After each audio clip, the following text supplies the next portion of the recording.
Você abre seus olhos, apenas para encontrar algo bloqueando sua visão. São dentes. Dentes humanos, crescendo dos seus olhos.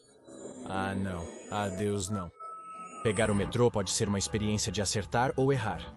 É mais econômico que dirigir, principalmente considerando os preços atuais da gasolina. É conveniente, ecológico e elimina qualquer estresse potencial sobre onde estacionar. Mas também pode ser quente, mal conservado e, pior de tudo, está cheio de gente. Esses são os pensamentos da mulher no metrô, voltando do trabalho para casa. Ela se agarra a um poste próximo para se equilibrar, lutando para manter seu espaço pessoal, enquanto novos passageiros entram a cada parada. Ela pode sentir o peito apertando de ansiedade, e ela respira fundo para aliviar o estresse. Só mais algumas paradas, e ela pode ir para o conforto do seu apartamento. O trem reduz a velocidade e abre as portas para a penúltima parada. Ótimo, após isso ela poderá ir para casa. Claro, mais pessoas sobem a bordo. Todo mundo tem lugares para ir, ela lembra a si mesma. Está tudo bem. No entanto, quando um homem pálido e nervoso se aproxima muito do poste que ela está segurando, sua ansiedade aumenta novamente. Por que ele simplesmente não respeita o espaço pessoal dela? Vamos lá, amigo. O trem está cheio, mas dá para dar um passo para trás. Ela toma coragem para falar quando o trem solavanca e volta a se mover. O movimento súbito faz o homem esbarrar nela com força. Ela sente uma dor aguda repentina em sua mão e olha para baixo para ver uma gota de sangue. Sério? Ela insulta o homem estranho, sem se controlar. Ele olha para baixo, surpreso. Ele pede desculpas e se afasta dela, com terror evidente nos olhos. Uma reação um pouco exagerada, ela pensa. Ela só deu um grito, não ia machucá-lo. Ele se esforça para atravessar a multidão, se afastando dela, e ela segue sem se importar. O trem diminui a velocidade e as portas se abrem novamente. Graças a Deus, a parada dela.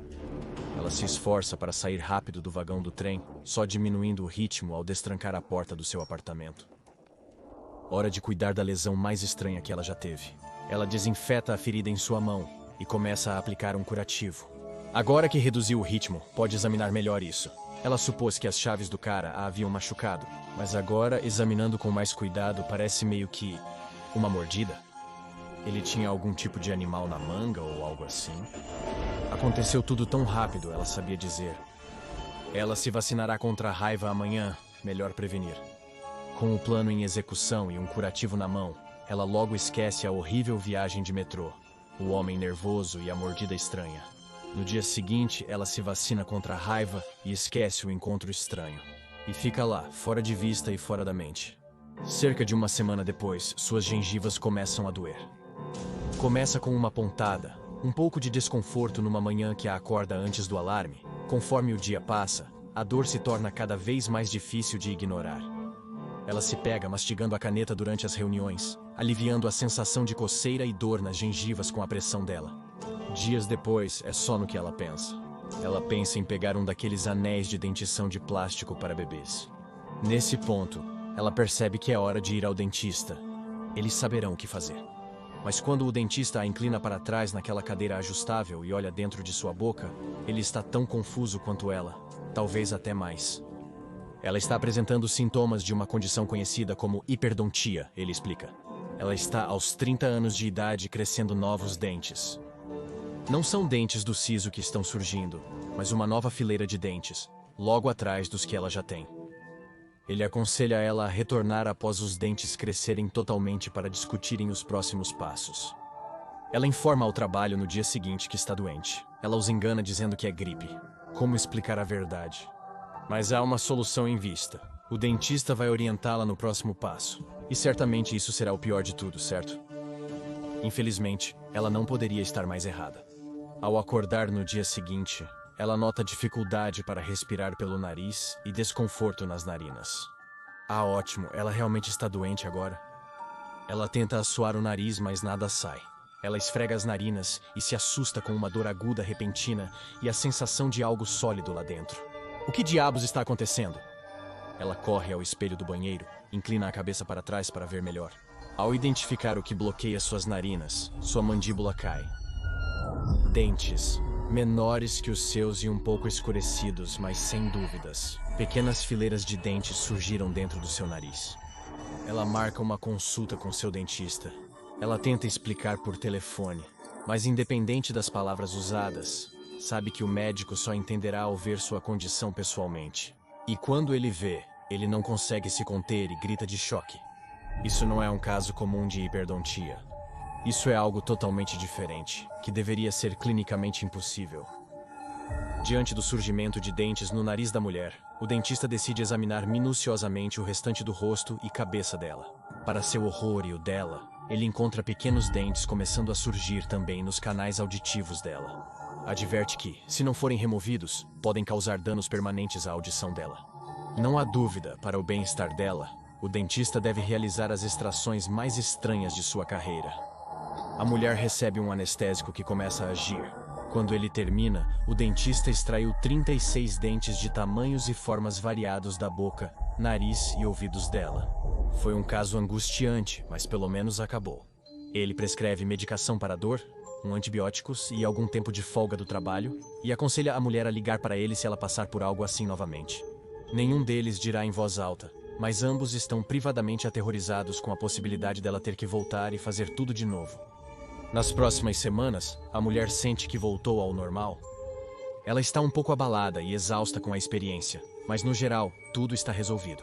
Então as dores começam novamente, não apenas nas gengivas desta vez, mas nos ouvidos, no nariz e, o mais aterrorizante de tudo, em novos lugares também. Ela sente os germes de novos dentes crescendo sob a superfície, entre dedos das mãos, pés e até nas pálpebras. A sensação era desagradável e distrativa antes, mas agora é uma agonia absoluta. Ela mal consegue discar para o dentista, mas consegue ligar e ir ao consultório. A princípio ele não quer acreditar, mas então ele realiza um raio-x. As imagens que retornam reviram seu estômago, e ele quase vomita no chão. Ele conseguia vê-los claramente. Dentes, dentes, dentes, crescendo em todos os lugares onde a mulher sente aquela dor única. A pressão crescente de algo lutando para crescer, pronto para explodir, através da pele, e nascer. Mais dentes em sua boca e dentes em seus olhos, seus ouvidos, por todo o seu corpo. Mesmo que ele extraia cada dente de novo, mesmo que arranque cada novo crescimento, haverá mais à espera para substituí-los. Inseguro sobre o que mais recomendar, ele aconselha a mulher a se internar no hospital. Independentemente de sua aflição, ela superou suas capacidades.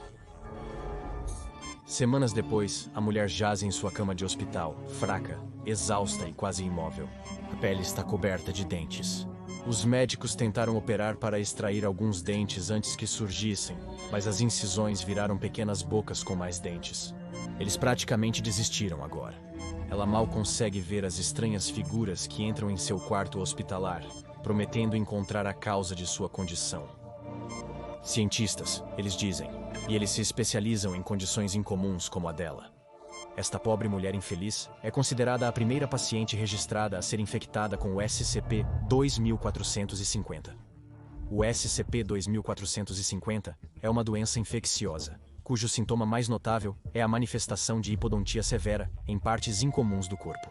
A infecção teve origem no local hoje conhecido como Edifício 2450, um antigo banheiro masculino e estação de serviço de uma empresa à beira de uma importante rodovia no Reino Unido. Não se sabe exatamente como a infecção é transmitida, mas os trajes de proteção de nível 5 se mostraram ineficazes para conter e prevenir a infecção. A doença pode afetar uma grande variedade de espécies de mamíferos, incluindo, mas não se limitando a, roedores, cães e humanos. Cerca de 23% dos mamíferos expostos à fonte inicial de infecção pegarão o SCP-2450. A transmissão também ocorre por mordida, se for profunda o bastante para sangrar. Cerca de 12% são infecções por mordidas. O estágio inicial da infecção é caracterizado pela apresentação de hiperdontia em vários orifícios do corpo.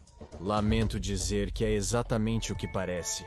A erupção de dentes extras em lugares onde não deveria haver dentes. Isso geralmente começa na boca, com dentes extras brotando das gengivas, do céu da boca e do freio embaixo da língua. No entanto, à medida que a doença progride, qualquer abertura corporal pode se tornar alvo, incluindo as narinas, as cavidades oculares e outros locais ainda menos confortáveis. O tamanho dos dentes tende a ser proporcional ao espaço da abertura disponível. Os dentes gerados pela infecção por SCP-2450 crescem cerca de 12 vezes mais rápido que os normais, podendo evoluir de germe até a raiz completamente formada em um período de 3 semanas a 9 meses, variando conforme o tamanho. À medida que a infecção progride, mais e mais fileiras de dentes vão crescer cada vez mais para trás na cavidade afetada. Assim que todas as cavidades corporais naturais desenvolverem ao menos uma fileira completa de dentes, a infecção evoluirá para a etapa seguinte. Nesta etapa, partes do corpo que formam um espaço semi-fechado, como os espaços entre os dedos dos pés ou as axilas, começarão a erupcionar dentes. Se isso já não fosse horrível o suficiente, quaisquer aberturas formadas no corpo por meio de trauma externo, como cortes na pele, se tornarão locais de crescimento para o SCP-2450-T. Você sentiu um arrepio na espinha? Eu também. Minha espinha, não a sua, entende? Voltando ao assunto em questão, que lamento muito em dizer que de fato piora. Veja, à medida que a infecção progride e mais dentes estão crescendo, o cálcio e outros minerais necessários para o crescimento desses dentes têm que vir de algum lugar. Esses minerais serão lixiviados das reservas naturais do corpo, e o processo pode frequentemente resultar em osteoporose e hipocalcemia. Fornecer cálcio e outros minerais aos pacientes SCP-2450 os mantém vivos, permitindo a produção contínua de dentes. Você deve estar questionando se o crescimento de todos esses dentes é muito doloroso. Permita-me não oferecer garantia alguma. Foi descrito como extremamente doloroso e semelhante às dores de dentição experimentadas por crianças pequenas, à medida que seus dentes regulares se desenvolvem e crescem. Como bebês na dentição, pacientes podem querer aliviar a dor mordendo ou rangendo os dentes afetados. Contudo, à medida que a infecção avança, os dentes começam a surgir em áreas que não conseguem morder. Nesses casos, os pacientes costumam ranger os dentes contra objetos sólidos, como os cantos das paredes.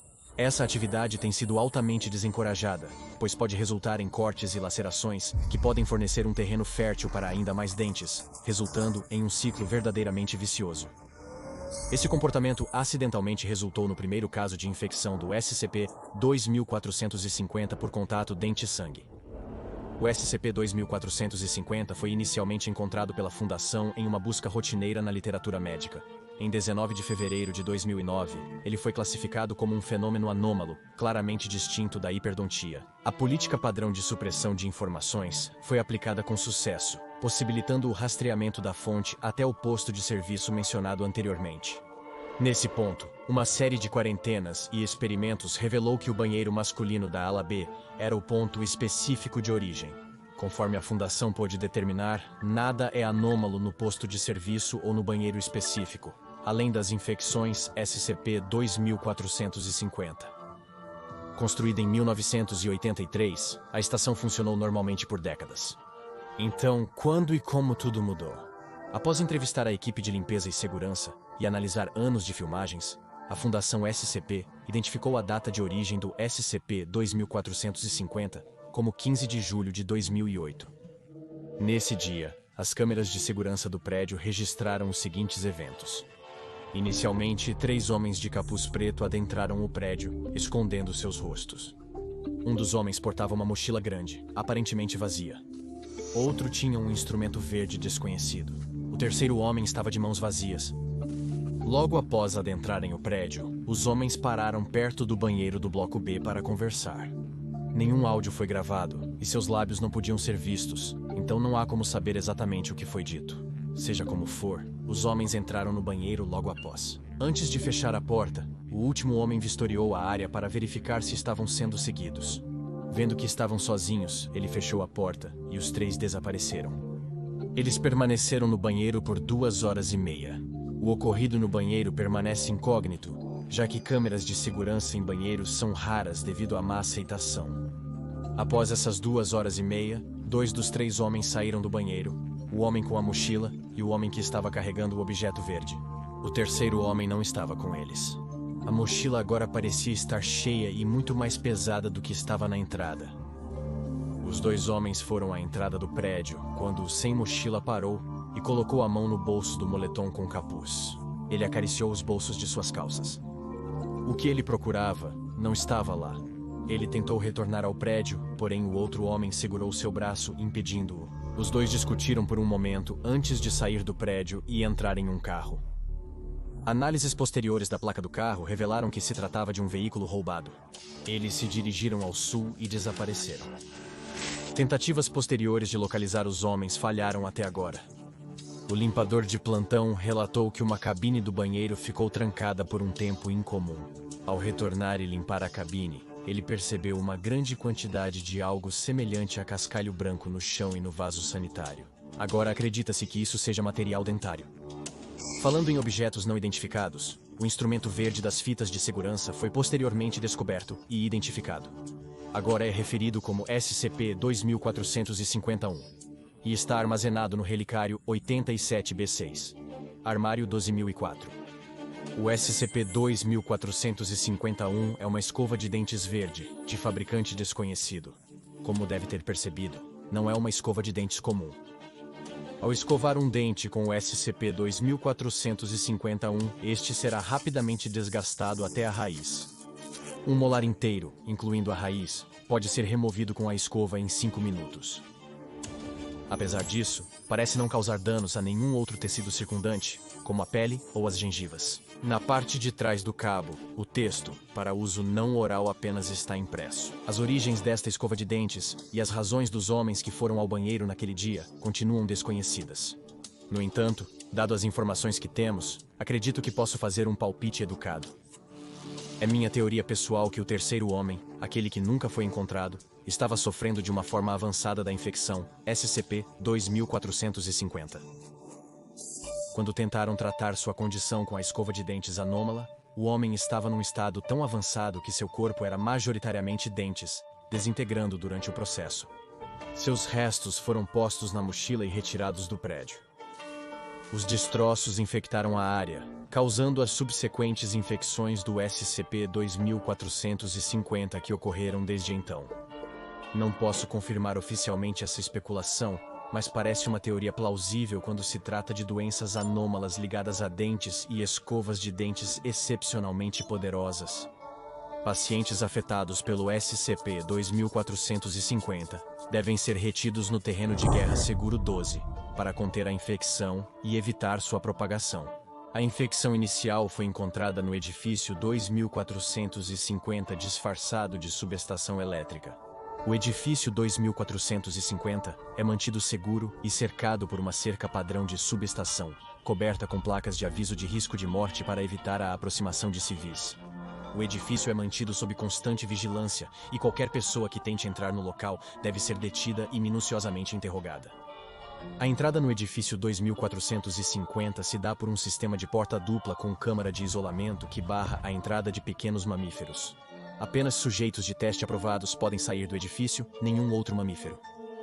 Um funcionário formado em odontologia da Fundação deve ser designado para acompanhar todos os periódicos de odontologia e notícias afiliadas em busca de indícios de um surto de SCP-2450. Ação rápida e decisiva é necessária caso seja detectado. No momento, não há cura para o SCP-2450. Pacientes infectados podem sobreviver com suplementos minerais e continuar produzindo dentes, ou podem perder gradualmente cálcio e minerais essenciais, até que o corpo pare de funcionar. De qualquer forma, eles serão prisioneiros dos dentes até o dia em que morrerem, confinados a uma existência aterrorizante e dentada. Apesar de quem já foi infectado estar em desvantagem até acharmos uma cura, é reconfortante saber que é fácil evitar o SCP-2450. Evite o banheiro masculino no edifício 2450 e não deixe ninguém te morder. Ao menos, não o suficiente para fazer sangrar. Contudo, as imagens do SCP-2450 que pesquisei vão me assombrar por um tempo. Na verdade, acredito que já me cansei desse assunto. Minhas gengivas começaram a coçar. Então, se me dão licença, acho que vou comer alguns caramelos e esquecer de passar o fio dental. Não podemos permitir conforto excessivo aos dentes. Torne-se um pesquisador júnior hoje mesmo no Patreon do Dr. Bob. Assista a outra entrada dos arquivos do Dr. Bob, como o SCP-5150. Consultório Odontológico Anômalo.